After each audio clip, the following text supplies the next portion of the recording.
Let's start with the first keynote. We have Florian Schuetz with us. Florian is the director of the National Cybersecurity Center, and you will talk about the impact digitalization has on our lives and some of the threats associated with it. You will show us how criminals operate and what you do at your center to reduce cyber risk. Welcome at Women in Cyber, Florian. Thank you very much.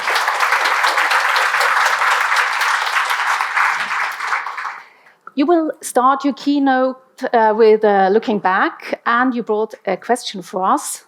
Yes. So I think it's on Slido. So the initial question, and just before I pose the question very quickly, some people might have seen one of my presentations, so you might know, and some people of you I had the pleasure to work with, you know for sure, so you're kind of in an advantage. So when would you date cyber? How long is it that cyber was relevant? Is this a rather new phenomenon, or is it historic? So just give us a moment. We have to install Slido, and Jan, our technician, is arriving to help Sandra.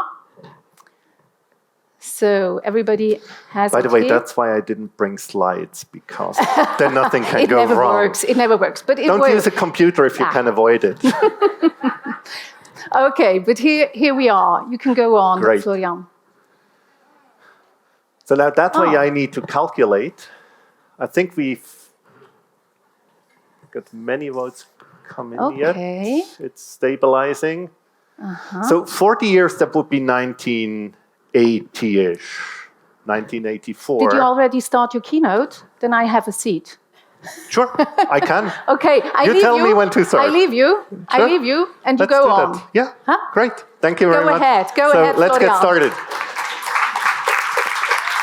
Perfect. I would still need the Slido here, yeah, that's great. So 40 years, it's not wrong. Those people that said 40 years, I'm sure, are referring to an event in 1982, where actually it was discovered that Russia plans to bring gas to Europe and build the Trans-Siberian pipeline. And supposedly, we never know in our business, that's just a matter of fact. Supposedly the CIA didn't like that idea, sent someone into the Canadian software company, manipulated the code, and it was one of the biggest explosions on Earth at that time when they wanted to put the pipeline to start. Now I would go further back.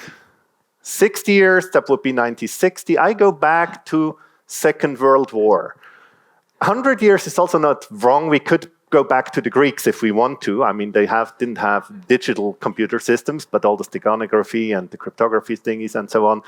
But I usually date it in the Second World War. During Second World War, the Allies wanted to avoid German U-boats to shoot down their ships. So they had to break the code of the Nazis and their allies. And they did that where? UK? Bletchley Park, exactly? Absolutely. And who did it? No? He invented women, yes. All the code breakers were women. Simple as that. I mean, Turing was an inventor. He did a lot of things. By the way, he was gay. So that, later on, so during Second World War, all the computers were sort of targeted to solve a singular problem, break the codes. That changed shortly after Second World War with, who knows which computer? ENIAC. Don't ask me the full name, it's too long. It says something about numerical integrator that can do all the computations. Now, moving forward, computers became more important. For example, to go on the moon. Again, who enabled people to go on the moon? And especially, which kind of women? Black women, exactly. And that's something that we often forget, and I don't just mention that here. I mention that in almost every keynote. I mean, it was a women's business, really. It was not a male business, so it's kind of bizarre that today we actually need to celebrate that we have a room full of women, because that used to be the norm. So maybe we can mix it up a little bit more. 50-50 would be nice. But that given we need to understand nothing was commercial about the internet back then. This was government programs, space race, geopolitically important, and so on. Now, there was another subgroup that was very important for the development of the internet. Who knows which subgroup? Think Berkeley. Not the universities. CERN, not yet. I mean, a little bit, but a subgroup. Berkeley had a lot of hippies. And it was really the hippies who actually drove the development of the internet because they had the World Catalog in which they presented their ideas and their goods and shared them, and they wanted to share them cross-border. Back then, there was a thing called bulletin board systems. Some of you might have used them. And that was used to spread their ideas. And by the way, I assume that's why Berkeley is strong in IT, because they had a lot of hippies that used the technologies. And that's important. When did the commercialization of the internet start? Who knows? It failed spectacularly. It was before the iPhone, 90s. In the 90s, the dot-com boom. Suddenly, people thought it's a good idea to make business in the internet. That was not built for security, that was not built for business, and not used for business, right? Which is great. And it failed spectacularly, and it had to fail because innovation needs failure. And then in the 2000s, actually, business started. And the big invention, this little thing here, iPhone came to Switzerland in 2007, if I remember correctly, actually drove business further. And that's what's very important. So while the topic is old, the nature of the internet changed. Our life has become digital. In the morning, 20 years ago, I used to ask the question, who hasn't used the computer yet, today? And a lot of people would raise their hand and they would say, who ordered their train ticket online? Because yes, you could do that back then. And then some hands went down. Today, I don't even have to ask. Every one of you used the computer. If you steer the building, you use the computer. So security suddenly becomes significant because we transfer our lives and our business and our everything in the digital realm. Another example. Who watched an influencer channel during the pandemic? I did. Who's not admitting it? Everyone did. Come on. We were bored. You had to do something, you know, all these online calls, being in 3 meetings at the same time, you couldn't concentrate anyway. So, and one of the interesting things is that actually had a business impact. Because, for example, in the US, there were people in the music business that were suddenly out of a job. Now, your social security isn't quite at par with what you get in Europe. So you have to earn money. So what did they? They reacted to bands, listening to music. And they had to listen to bands that no one knows in the US, because otherwise, why would you listen to them react to music? And they reacted, at least in the metal realm, a lot to German bands. And today, German bands tour the US that would have never gotten there, because the record label understood that this is marketing and there's a new ecosystem. So we have new business developing. Now, that's the thing we like, right? Most of us like, not everyone. Depends a little bit on your political alignment, whether you like commercialization or not. But the thing is, so do criminals.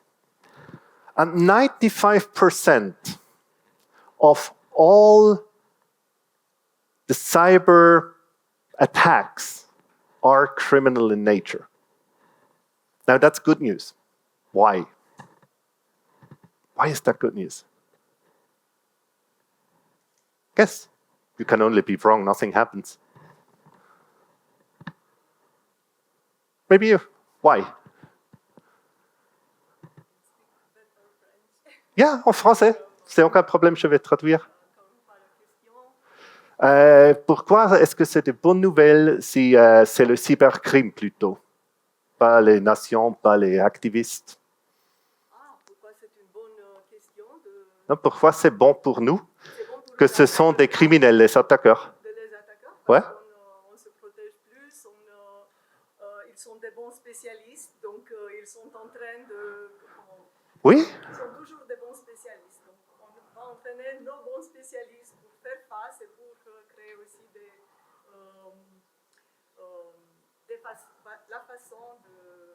se défendre. Oui, absolutely. So that's one reason. I mean, they have good attackers. We have to defend well, so we kind of get better. Absolutely. Thank you. Yes? Yes, that's the main reason. They're only interested in money. They don't care about you. They want money, which means if you are a little bit better protected than your seat neighbors, you're fine. You don't have to be perfectly secure. You just have to be better than the others. Because they make a very thorough calculation. They want to maximize their profits, and they're really, really good at that. By the way, they also help you to pay. They have a hotline better than Swiss Post, for example. I can say that. So they're brilliant in doing that. Now, what does that mean for us? Why is that important to understand? It is important to understand because we need to protect our organizations or our nation, in our case, in a way that is economically viable. And to date, we too often discuss, and I see that a lot in political discussion, I see it a lot in public discussions, we get attacked, we need to defend ourselves. If you're in that position, you're already losing. You already lost money. It's not a desirable position to be in. Now, I know it makes for all the cowboys and cowgirls stories. It's the action, it's the things you like to hear, and I will tell you some of them. But really, what cybersecurity should be all about is how do we actually build proper systems? And that's hard. That's much harder than threat intelligence. That's much harder than any third-level SOC task you will have. I'm not saying that's an easy task, but building a system against all the potential threats, that's, in my book, the discipline that is the most difficult one. And the thing is, we took engineering out of this discipline. We write software every day that we don't properly test. I mean, we ship updates that we don't test, so I get a call during my holiday like, no airplanes are flying. Florian, you should inform the Federal Council, which I did. It's not a cyber attack, it's just the vendor that didn't test its update. And by the way, everyone that installed it didn't test it too. So we got a 2-point failure, and also they didn't read the contract because it's not allowed to be used in critical infrastructure. So they didn't talk to the lawyers, which is the third problem. Whenever you have a cyber issue, you talk to a lawyer. In my incident management process, the lawyer is always informed first, because they can enable you to do things that you thought you can't, if they're good. Now, the thing is, we need to put engineering back into software. Because otherwise, if we would do the same thing in the physical world, no one of us would cross a bridge. We would just be too afraid. And I will come back to that. And one problem is not that the people don't understand it, that people are not intelligent enough to participate in the discussion as a non-expert. It's that it's not properly explained. Let me give you an example from an incident. There was, who knows No Name, this notorious hacktivist group. Some do, great. So correct me if I'm telling something wrong. No Name is a Russian-driven hacktivist group, not by the state, but by a group of volunteers. Sorry, I'm losing my mic. And according to our intelligence service, there's no connection to the state. So it's a hacktivist collective. It's similar to Anonymous, it's got similar structure, but they have an incentive system that those that launch the most attacks to deny access to a system, they get paid in ruble. That's why we know it's Russian. Now, is this dangerous if they lead to outages? What would you say? Yeah, it's not really dangerous, right? I mean, it's annoying. It's like climate activists blocking a street. It's annoying if you're in a traffic jam, but you know, the security of Switzerland is not harmed. It's fine, right? It puts out a political message. It's a means to an end. Grober Unfug, it was in Germany a while back called. So the thing is, it's not. Now, a year ago, pretty much a year ago, President Zelensky gave a speech in the Swiss parliament online. Now, up front, there were DDoS attacks because No Name always starts on a Thursday, ramp up, then take a week, and then ramp down. That's their pattern. And suddenly in the press, there were all experts saying, this is the big Russian attack. Which led to the fact that I got calls from our parliamentarians and said, hey, are we at war with Russia? Do we have a problem here? I was like, no, no, please no, no. Now you're laughing, I laughed too. But you see the problem. It's a hacktivist attack, they want to spread their message, they get amplified by the media, and they have experts actually supporting their cause, and directly, because they want to sell you products. Because otherwise, some just want to go to TV, that's another reason, but it's mostly ego or sales. Now, the problem is, if we do not inform our parliamentarians, if we do not inform the population properly, we have a problem because they can't make the proper decisions. Because they will say, oh, we need to defend against that, we need to buy more products. No, you just have to give your ISP money to filter out the stuff. That's it, that's done. It costs money. Rather than saying, when you have an online business, you need to look at the business model and plan your business model and factor that cost in. And that's where we go to the national strategy. So when we think national strategy, we need to think what can a company on average spend to protect themselves in cyberspace. 75% of the Swiss companies earn less than $500,000 a year. If we calculate that down, that leaves them 2,500 to 7,500, depending on economy and how you distribute the money for cybersecurity. Who here works at the vendor? What can I get for 7,500? Not much, right? So we have a problem, right? So manufacturing costs justify a price if it's a good product. At the same time, we have a market that can only pay so much. Now we could say, okay, these are, small businesses. This is a carpentry. This is a bakery. This is something like that. But it's 75% of the businesses in Switzerland. If they're gone, we have a huge problem. We will not have our bread on the table. That's not good.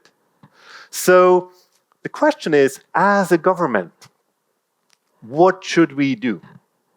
Should we incentivize that actually internet service providers have a certain level of baseline security that they offer to you, that you don't have to spend extra money and to distribute the cost across all their clients?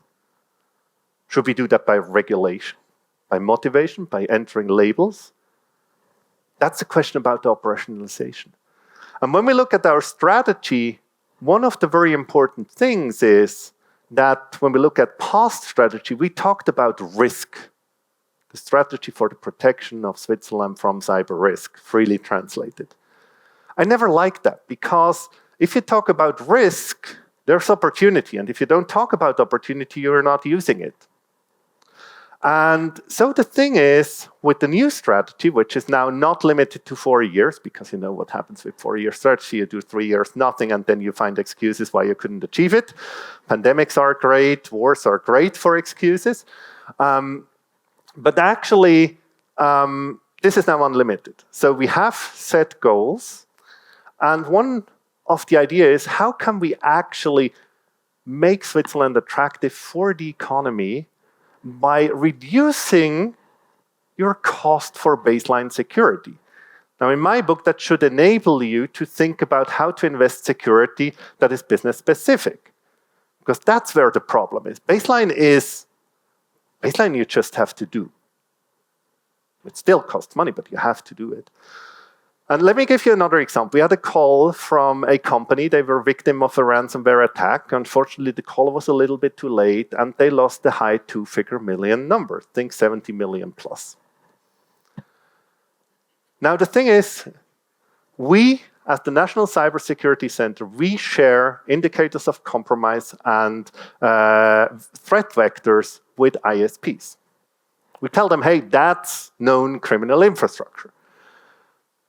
Now, so far we have a 0% false positive rate. So we have a very high quality of intelligence that we share. We will make a mistake. But in the last 20 years, we didn't. So it's likely be under my watch. That's what the law of likelihood dictates. But it's good quality. And actually, there are ISPs that take it, implement it, and by that directly protect their customer from that threat. There are other ISPs, like the ISP of that company, that said, I'm not going to censor things. By the way, blocking criminal infrastructure is not censorship. It's not freedom of speech. But they use that as an argument. They will happily sell you a service that they block stuff for you, but they do not block it. If that company would have been with another ISP, they would have zero damage. Zero. 70 million, zero. Now, I'm not allowed to tell you which ISP it was, because that would interfere with the economy, which is fine. As a government, we shouldn't interfere with the economy. But at the same time, you have no way to find out, because you might ask the question, you might get an answer, but it's not guaranteed. Yet, every single ad will tell you what is the speed of the service provider. Which speed do they offer? So how can we get in a state that it becomes transparent for you to make a good business decision what to buy and what not to buy? It's a loud market. We have a lot of companies that don't offer good products. We have a lot of companies that offer very good product. Competition is not entirely fair at the moment. Now that's things that we think about strategically, and my favorite strategic goal is that you are responsible for yourself. I'm not protecting you. You wouldn't want that, right? You don't want someone take you by the hand like a kid and walk you over the street. My job is to help you understand the risk, to help you have access to the means that you need, and to ensure that you get the education that you need, that you get the people to employ that you need, that you actually have a framework that lets you operate your business or do your job. Now, in the last 2-3 minutes, I would like to quickly talk about the National Cybersecurity Center. If you want to know more, you can talk to me afterwards. National Cybersecurity Center became a federal office earlier this year. We started building it up in 2019. Before that, it was Melanie. Like Melanie started 20 years ago. We invested a lot, not only in the protection, which is still very, very, very important, but also in actually how can we make people understand what's going on. We are having a pilot project about data analysis, which does not only say what is the root cause of this technical problem, but what were the social and economic conditions that led to that. Log4j, for example, those who worked over Christmas know it well. Open source software, no one looked at the security. Everyone said, well, it's 3 people developing it. It can't have worked. Yes, it could have worked if someone would have looked at the security and helped the team to actually fix the things. No one did because it was free. No one thought about it. Also, in my opinion, we have one challenge, which is we don't promote the right people in Switzerland. I see so many CIOs that are good managers. What does that even mean? I talked to a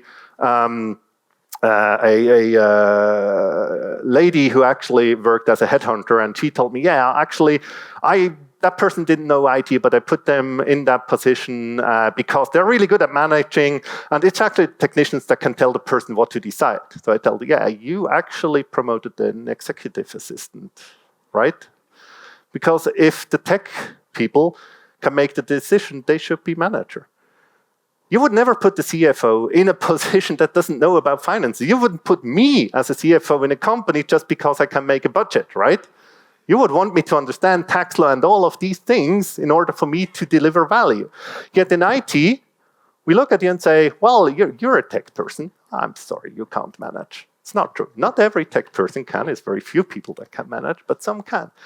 So a lot of people go abroad, make their management career there, and maybe they come back and maybe they come back. So, to wrap up, I think establishing transparency, working in the realm of cybersecurity, helping us to build resilient systems while at the same time ensuring that if something goes wrong, we can help you get back in place. That's where we position us. And with that, I thank for your attention.